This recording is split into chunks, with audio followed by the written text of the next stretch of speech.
Hello everyone. तो आज की इस क्लास में हम लोग एक नया टॉपिक स्टार्ट करेंगे और हमारे टॉपिक का नाम है पार्ट्स ऑफ स्पीच। पिछली क्लासेस में हमने सेंटेंस पढ़ा और हमने सेंटेंस को पूरी तरीके से कंप्लीट किया। उसमें parts of sentences, kinds of sentences, हमने वो सारी चीज़ों को समझा। तो आप लोग इस पूरे वीडियो सीरीज को अच्छे से कंप्लीट करना ताकि आप सभी को पार्ट्स ऑफ स्पीच अच्छे से समझ में आ जाए, क्योंकि पार्ट्स ऑफ स्पीच जो होता है ना, ये बहुत इंपॉर्टेंट सेगमेंट होता है पूरा इंग्लिश ग्रामर का। तो इस वीडियो को आप लोग लास्ट तक जरूर देखो, ठीक है। तो स्टार्ट करते हैं इस वीडियो को। तो यहां पर आप लोग सबसे पहले पार्ट्स ऑफ स्पीच जो है, पार्ट्स ऑफ स्पीच का जो परिभाषा है, पहले आप इस बात को समझो कि पार्ट्स ऑफ स्पीच हम कहते किसे हैं और पार्ट ऑफ स्पीच कहां से आया।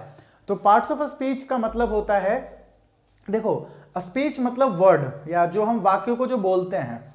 तो यहां पर जो हमारे पास जितने भी वर्ड्स हैं, जो भी वर्ड्स हम यूज करते हैं अपनी कम्युनिकेशन में, अपने वार्तालाप में, जितने भी शब्दों का उपयोग करते हैं, वो सारे वर्ड्स, जो सारे शब्द हैं, उनको हम लोग 8 कैटेगरीज में डिवाइड करते हैं और इसी 8 कैटेगरीज को हम लोग पार्ट्स ऑफ स्पीच कहते हैं। Part of speech are the basic category of word in language.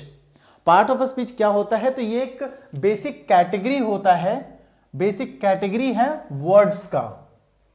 मतलब जितने भी वर्ड्स हैं हमारे पास, अपने हम लोग जो भी शब्द यूज करते हैं, वो जितने भी वर्ड्स हैं, वो सारे वर्ड्स को हम लोग यहाँ पे अलग अलग कैटेगरी में रखते हैं ताकि हम उन सभी वर्ड्स को अच्छे से समझ पाएं।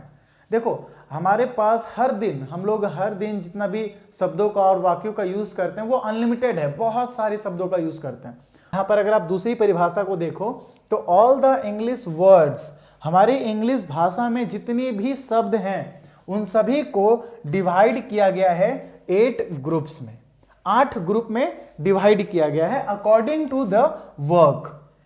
कौन सा वर्ड कौन सा काम कर रहा है, इस आधार पर हम उन सभी शब्दों को बांटते हैं। उदाहरण की अगर हम बात करें तो हमारे पास जितने भी शब्द हैं, जैसे अगर मैं कोई नाम ले रहा हूं तो नाम में जितने भी नाम हैं, आप शहर के नाम ले सकते हो, व्यक्ति का नाम ले सकते हो, नदियों के नाम ले सकते हो, पहाड़ के नाम, जो भी नाम वाले शब्द हैं वो सारे शब्द हम लोग नाउन के अंदर पढ़ते हैं। उसी तरह से जितने भी एक्शन वाले, जो मतलब क्रिया वाले जितने भी शब्द हैं, हम उसे वर्ब में पढ़ते हैं। जैसे क्रिया वाले शब्द कहने का अर्थात खाना, खेलना, हंसना, नहाना, तो ये सारे शब्द आपके वर्ब में पढ़ने होते हैं। कुछ ऐसे वर्ड्स होते हैं जो संबंध दिखाते हैं, रिलेशन दिखाते हैं, या कुछ ऐसे वर्ड्स होते हैं जो 2 सेंटेंसेस को जोड़ने का काम करते हैं। तो ये जितने भी वर्ड्स हैं, इन सारे वर्ड्स को 8 ग्रुप में बांटा गया।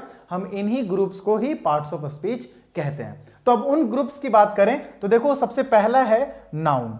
नाउन इसी ग्रुप का पहला सदस्य है। इसी तरह से दूसरा सदस्य है प्रोनाउन, तीसरा एडजेक्टिव, चौथा वर्ब, पांचवा एडवर्ब, छठा प्रीपोजिशन, सातवां कंजंक्शन और 8वां इंटरजेक्शन। ये वो ग्रुप हैं जिन ग्रुप की हम लोग अब स्टडी करने वाले हैं। तो ये सारे ग्रुप्स पार्ट्स ऑफ सेंटेंस के अंतर्गत आते हैं। तो पार्ट्स ऑफ स्पीच क्या कहता है? पार्ट्स ऑफ स्पीच में जितने भी वर्ड्स हैं हमारे पास, हम उन सभी वर्ड्स को अंडरस्टैंडिंग के लिए या उसके कार्य के आधार पर हम सारे वर्ड्स को 8 भाग में बांटते हैं। वो 8 भाग कौन कौन से हैं? तो noun, pronoun, adjective, verb, adverb, conjunction, preposition और इंटरजेक्शन। ये वो 8 ग्रुप्स हैं जिसके अंदर हम जितने भी वर्ड्स हैं, हम सारे वर्ड्स को बांटते हैं। आई थिंक यहां तक आपको समझ में आ गया होगा कि पार्ट्स ऑफ स्पीच क्या होता है और इसके कौन कौन से ग्रुप्स होते हैं। आगे हम बात करते हैं, हमारा जो पहला इस ग्रुप का जो पहला मेंबर है नाउन। आज का जो पूरा वीडियो सेशन है वो नाउन के ऊपर है। हम लोग नाउन पढ़ेंगे, नाउन की परिभाषा को समझेंगे और नाउन के कितने काइंड्स है और नाउन कहां कहां यूज होता है, ये सारी चीजें हम इस वीडियो में कंप्लीट करने वाले हैं। ठीक है, तो अब हम स्टार्ट करने वाले हैं नाउन। तो नाउन की परिभाषा क्या होती है, आइए देखते हैं। Noun is the name of, noun is the naming word, sorry, noun is the naming word. Naming word. A noun is the name of anything. Noun is the name of a person, place, things, feelings और idea. यहां पर आप ये तीनों जो definitions देख रहे हो, इन तीनों डेफिनेशन का एक ही अर्थ है और अर्थ ये है कि नाउन जो होता है वो किसी का नाम हो सकता है, या वो व्यक्ति हो, व्यक्ति के नाम को हम नाउन कहते हैं, वस्तु के नाम को हम नाउन कहते हैं।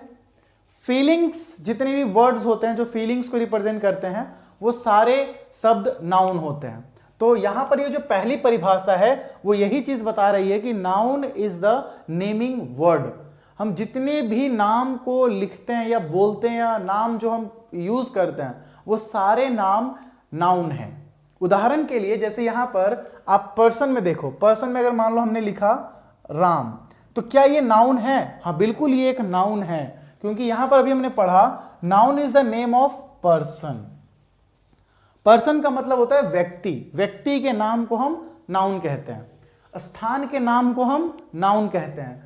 वस्तु के नाम को हम नाउन कहते हैं। फीलिंग्स और आइडिया भी नाउन में ही आता है। ठीक है, आगे देखेंगे जैसे पर्सन में और राम, सोहन, मोहन, सीता, रीता, ये सारे जो शब्द हैं नाउन हैं। उसी तरह से अगर हम प्लेस की बात करें, बिहार, दिल्ली, पटना, ETC, जितने भी स्थान के नाम हैं वो सारे नाम नाउन हैं। थिंग्स में जैसे ball, pen, board, chair, table, ETC, ये सारे शब्द जितने भी वस्तु वाले शब्द हैं, मार्कर, चार्जर, लाइट, कैमरा, ये सारे नाउन हैं। उसी तरह से फीलिंग्स और आइडिया में जैसे काइंडनेस, लवली। अब लवली किसी का नाम भी हो सकता है और लवली एक फीलिंग को भी दिखा रहा है। ठीक है, सैडनेस, ETC। ठीक है, एंगरनेस। तो ऐसे बहुत सारे शब्द हैं जो आइडिया, फीलिंग्स या आइडिया को रिप्रेजेंट कर भी नाम लेते हैं। वो सारे नाम एक तरह से नाउन होते हैं। तो नाउन आपको समझ में आ रहा होगा हल्का हल्का कि नाउन क्या होता है। तो नाउन होता है, noun is the name of person. Noun यानी संज्ञा, संज्ञा किसी व्यक्ति, वस्तु, स्थान के नामों को हम संज्ञा कहते हैं। तो यहां पर आपने उदाहरण से भी समझा, जैसे पर्सन, राम, सोहन, मोहन, सीता, रीता, ये सारे नाउन हैं। जगह के नाम सारे नाउन हैं। थिंग्स यानी वस्तु के नाम, ये सारे नाउन हैं और ये सारे भी नाउन हैं। अब हम आगे समझेंगे नाउन के फंक्शंस, यानी नाउन क्या क्या करता है किसी भी वाक्य में या किसी सेंटेंस में। ठीक है, तो जैसे सबसे पहले नाउन जो है एक फंक्शन परफॉर्म करता है सब्जेक्ट का। मतलब नाउन जो होता है वो एक सब्जेक्ट के रूप में काम करता है। किसी भी सेंटेंस में जो सब्जेक्ट होते हैं वो ज्यादातर या तो नाउन हो या फिर वो प्रोनाउन हो सकते हैं। तो हम यहाँ पर अभी नाउन के बारे में समझ रहे हैं, तो पहले इसको देखते हैं। तो जो नाउन है, नाउन का जो पहला फंक्शन होता है as a subject in the sentence, किसी भी सेंटेंस में सब्जेक्ट के रूप में। एग्जाम्पल की बात करें, पहले आप इसको डेफिनेशन देखो, the noun that perform the action. Noun जो होता है वो एक एक्शन करता है भर्व का। मतलब भर्व का मतलब होता है क्रिया, काम करना। ठीक है, काम करने का काम कौन करता है? नाउन करता है। तो जो नाउन का एक जो बेसिक फंक्शन है वो है सब्जेक्ट का या किसी काम को करने वाला। जैसे मैं यहां पे एक एग्जांपल लिख रहा हूं, द डॉग रन्स। यहां पर ये रन जो है इसका मतलब होता है दौड़ना और ये एक वर्ब है। यहां पे दौड़ना एक क्रिया है, काम है जिसको करने का काम द डॉग कर रहा है। तो ये जो द डॉग है यहां पर ये एक नाउन है और ये काम कर रहा है सब्जेक्ट की तरह। ठीक है, जैसे यहां पर फिर से एक बार समझो, रन ये एक वर्ब है, क्रिया है, जो काम है ये एक रन, और इस काम को करने का जो कर रहा है वो कर रहा है डॉग। कौन दौड़ रहा है? तो डॉग दौड़ रहा है। दौड़ने का काम किसका है? डॉग का। तो यहां पे जो डॉग है वो एक नाउन है और ये नाउन यहां पे सब्जेक्ट के रूप में काम कर रहा है। ठीक है, तो नाउन का जो सबसे पहला फंक्शन है वो एज अ सब्जेक्ट है। उसके बाद यहां पर नाउन का जो दूसरा फंक्शन है एज ऑब्जेक्ट भी है। ऐसा नहीं है कि नाउन सिर्फ सब्जेक्ट ही बनता है किसी सेंटेंस में, नाउन ऑब्जेक्ट भी बनता है। जैसे यहां पर है एग्जाम्पल में, आई थ्रो अ बॉल। अगर आप यहां पर ये डेफिनेशंस को पढ़ो ऑब्जेक्ट के बारे में, तो the noun that receive the action, noun जो होता है वो एक्शन को रिसीव भी करता है। किसके द्वारा परफॉर्म किया गया? वर्ब के द्वारा। अब यहां पर समझना है, यहां देखो ये सेंटेंस कह रहा है आई थ्रो अ बॉल, मैंने एक बॉल फेंका। तो यहां पर थ्रो ये जो है एक वर्ब है, यहां पर ये आपका सब्जेक्ट है, लेकिन यहां पे सब्जेक्ट क्या नाउन है? नहीं, आई जो है ये एक नाउन नहीं है, यहां पर आई जो है एक प्रोनाउन है। लेकिन जो मैंने थ्रो करने का काम किया ये हुआ किस पे? बॉल पे। तो यहां जो बॉल जो है, ये बॉल जो है ये एक नाउन है। मैंने थ्रो करने का एक एक्शन किया, फेंका, लेकिन ये फेंका किसको हमने? तो बॉल को। एक्शन किस पे हुआ? बॉल पे। तो यहां पर जो बॉल है वो एक नाउन है और यहां पर ये नाउन ऑब्जेक्ट का काम कर रहा है। आई थिंक आपको समझ में आया होगा कि नाउन जो है ये दोनों काम कर रहा है। नाउन सब्जेक्ट के रूप में भी काम करता है, नाउन ऑब्जेक्ट के रूप में भी काम करता है। नाउन सब्जेक्ट के रूप में काम करता है, वर्ब के एक्शन को, मतलब वर्ब को करने का काम करता है। ठीक है, यहां पर ऑब्जेक्ट के रूप में वर्ब को रिसीव करने का काम कर रहा है, एक्शन को रिसीव करने का काम कर रहे हैं। ठीक है, अब उसी तरह से अगला है कॉम्प्लीमेंट। नाउन जो है एक कॉम्प्लीमेंट के रूप में भी काम करता है। कॉम्प्लीमेंट क्या होता है इसके बारे में मैंने आपको पिछली क्लास में बताया था, जब मैं आपको पढ़ा रहा था सेंटेंस, वहां पर हमने कॉम्प्लीमेंट पढ़ा था। ठीक है, कॉम्प्लीमेंट जो होता है वो, इसको हिंदी में हम लोग कहते हैं पूरक, और ये एक वर्ब के स्टेट को रिप्रेजेंट कर रहा है। जैसे मैं यहाँ पे एक सेंटेंस लिख रहा हूं, सी इज क्लेवर या सी इज काइंड। ठीक है, तो यहां पर सी जो है ये एक सब्जेक्ट है, इज जो है ये वर्ब है, तो यहां पर जो काइंड है ये शब्द नाउन है, और ये नाउन यहां पर कॉम्प्लीमेंट का काम कर रहा है। और इस पूरे सेंटेंस को कंप्लीट कर रहा है।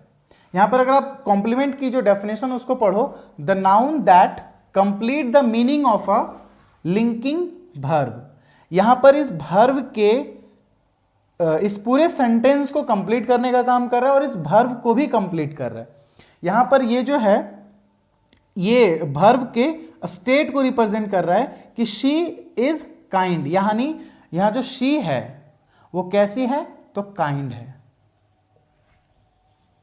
ठीक है, तो यहां पर ये जो है काइंड जो है ये कॉम्प्लीमेंट के रूप में काम कर रहा है।